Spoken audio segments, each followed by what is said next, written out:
ከዛ ምን ተፈጠረ ምናምን ነገር ብዬ አልገባኝም። ከዛ ሊትራሊ ሙሉ ፓወር በፓወር ሆንኩኝ። የሆነ አሁን ለምሳሌ እጅን የሆነ ፓወር ተሞልተ ብትለው ማይደክም ነገር አለ።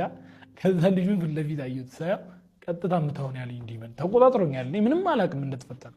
ጓደኛዬን ይዤ መተዋለሁ፣ ጠብሰዋለሁ። ልጁ ኧረ እስከ ተረጋጋ ይለኛል ማለት ነው። ተረጋጋ ይለኛል። ከዛ እኔ እንዴት ላቁም ምን አልቻልኩም። ከዚህ የሆነ ሰዓት ላይ በመከራ ወደ አይምሮ የተመለስኩኝ ማለት ነው። ለካ ጓደኛዬ ነው ምናምን። ለምንድን ነው የቆምኩት አልኩት፣ አልገባኝም። በቃ ጀስት ቆሜ ራሴን ልጁን ስቀጠቅጠው ነው ያገኘሁት። ከዛ ተወዛገብኩ ነው ምን እንደተፈጠረ አልገባኝም። ከዛ ለመተኛት እንደዚህ በቃ እሺ ኦኬ ደንግጬም ይሆናል ብዬ ለመተኛት እንደ አይኔን ስጨፍን ቀጥታ ጎተት አድርጎ ያስቀምጡኛል ማለት ነው። አላያቸውም፣ ሰዎቹን አላያቸውም። ከየት እየመጣ እንደ ሰው እንደሚነካኝ አላውቅም።